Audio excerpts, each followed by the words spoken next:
दक्षिण में एक मछुआरा रहता था, नौका भी चलाता था, बड़ा भोला भाला सीधा साधा। जैसा मैंने कहा ना कि कभी कोई भोला भाला सीधा साधा एक प्रभु के नाम का आश्रय ले ले तो उस पार पहुंच जाता है। बहुत भोला, बहुत सीधा, कुछ नहीं जानता, पूजा न जानू, अर्चन न जानू, मेरे प्रभु में बंधन न जानू, कुछ नहीं जानता, केवल अपने प्रभु का नाम जानता है। यहां साचो तेरो नाम रे।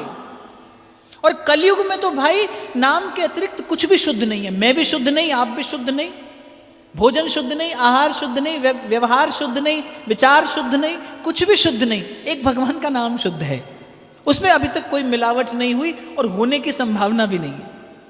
नाम विशुद्ध है, खालिस, सत्य चित्त आनंद। तो बड़ा भोला भाला सीधा साधा, और उसका जीवन यही था। सांसों की माला पे सिमरूं मैं पी का नाम, अपने मन की मैं जानूं और पी के मन की राम। सांसों की माला पे सिमरूं मैं पी का नाम।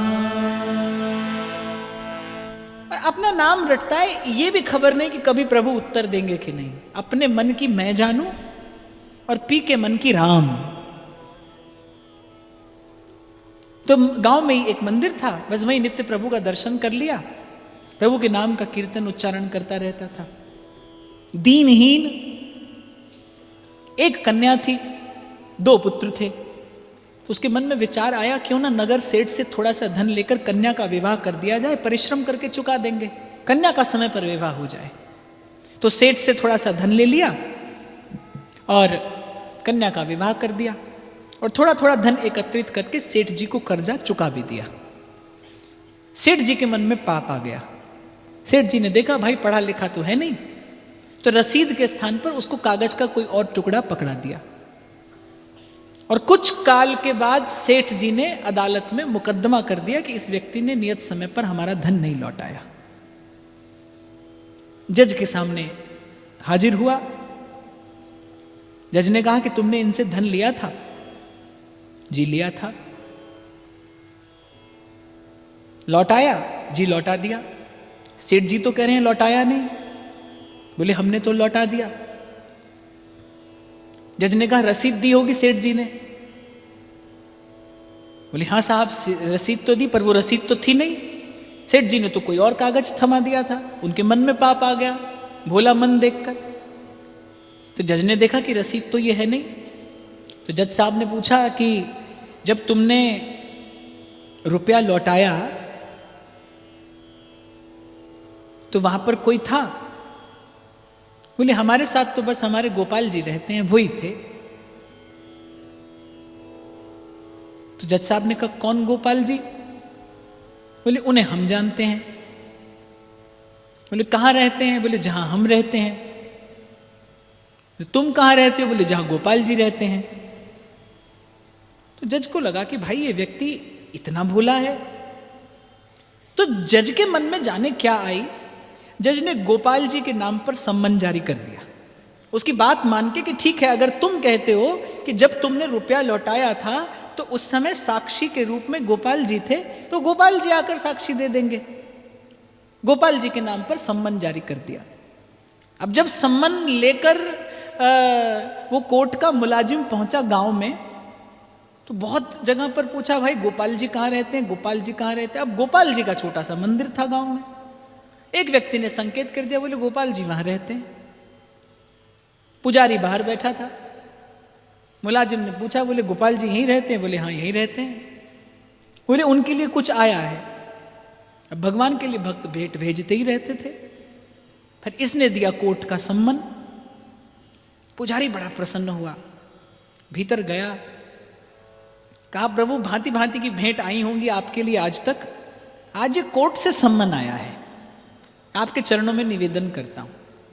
उसके बाद जब पुजारी को पूरी घटना का पता चला, तो पुजारी उस नाविक को, उस भोले भाले भक्त को जानता था। जब वो तारीख आई पुजारी ने सुबह भगवान का श्रृंगार किया, भोग लगाया, आरती की और नेत्रों में जल भरकर प्रभु से कहा कि प्रभु जाइएगा अवश्य, उसका आपके अतिरिक्त और कोई नहीं है। भक्त की लाज रखिएगा और कोर्ट में जाइएगा अवश्य, स्वीकार करिएगा ये विनती, क्योंकि उसका आपके अतिरिक्त और कोई नहीं है। तारीख आई, आवाज पड़ी, जज ने आवाज लगाई, गोपाल जी हाजिर हों। एक बूढ़ा सा व्यक्ति, मैले कुचैले वस्त्र थे, कमर झुकी थी, कटघरे में आकर खड़ा हो गया। जब इसने रुपए लौटाए, आप थे? बोले जी मैं था।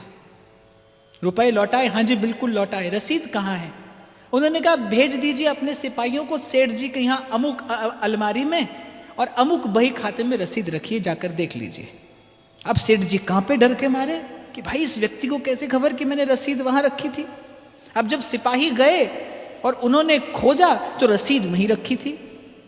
जज के सामने लाकर रसीद दे दी गई। गवाही देकर देने वाला चला गया। जज ने बुलाया उसे, क्योंकि जज बहुत प्रभावित हुआ इस घटना से। जज ने बुलाया उस व्यक्ति को, बोले ये गोपाल जी कौन है? बोले हमारे हैं। तुम कौन हो? बोले हम गोपाल जी के हैं। कहाँ रहते हो? जहां गोपाल जी रहते हैं। गोपाल जी कहाँ रहते हैं? जहां हम रहते हैं। ये सब लीला कैसे हुई? बोले गोपाल जी जाने, हम कुछ नहीं जानते। जज ने बहुत सारे प्रश्न किए और वो व्यक्ति केवल एक उत्तर देता है कि गोपाल जी जानते हैं, हम नहीं जानते। गोपाल जी जानते हैं, हम नहीं जानते। जज ने बहुत विचार किया और जब जज ने उस मुलाजिम से पूछा कि तुम सम्मन देने कहाँ गए थे, तो उसने कहा कि और कोई गोपाल जी तो गांव में मिले नहीं। गोपाल जी का एक छोटा सा मंदिर था। पुजारी ने कहा गोपाल जी यहीं रहते हैं, मैं सम्मन उसके हाथ में देकर चला आया। अब जज को सारी घटना समझ में आई। मेरे ख्याल से मध्याह्न का समय रहा होगा। जज अपना कार्य कर रहे थे। उसी समय अपनी कुर्सी से उठकर खड़े हुए अपने घर पहुंचे और अपने कक्ष का द्वार बंद करके फूट फूट कर रोने लगे। घर के लोग बड़े चिंतित हो गए कि क्या हुआ। तो जज साहब क्या कहते हैं? शुक शारद नारद शेष महेश दिनेश के ध्यान ना आते रहे। जो किसी के ध्यान में नहीं आते।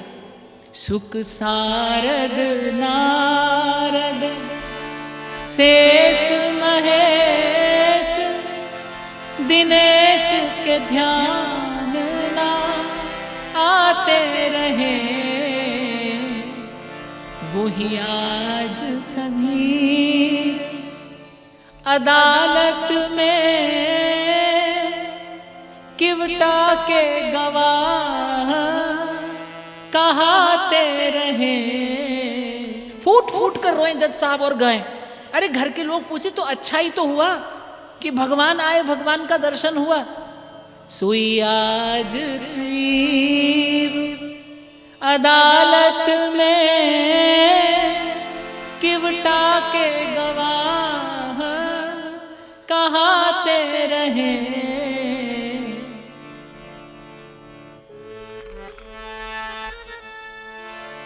सुख धोखे हूँ दरस दियो जो दियो, दुख ने कहो नाही जो जाते रहे। ना तो मुझे इस बात का सुख है कि आए और ना इस बात का दुख है कि चले गए। सुख धोखे हो दरस दियो जो दियो, दुख ने कहूँ नाही जो जाते रहे। अरे घर के पूछते फिर रोते क्यों? रोने का कारण क्या है? मैं कुर्सी पे बना जज बैठा रहा, जगदीश खड़े समझाते रहे। मैं कुर्सी।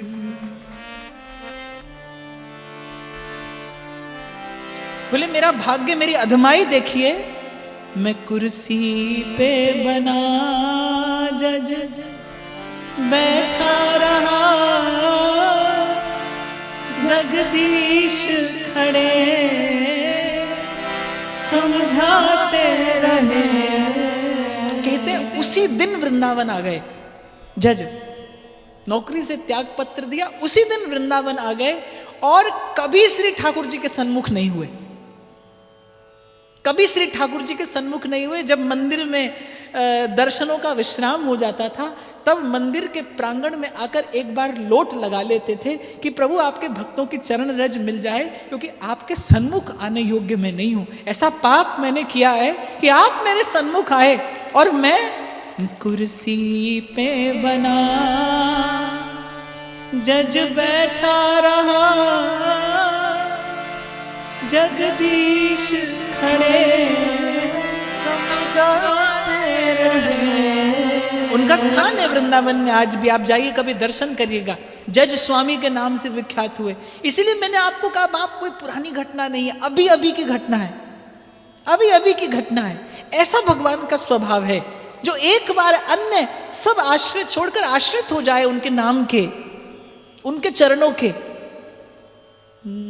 जिमी बालक राखे महतारी, करम सदा तिनकी रखवारी। ये भगवान का प्रण है। जो सभीत आवा सरनाई, राखहु ताहि प्राण की नाई। जो सभी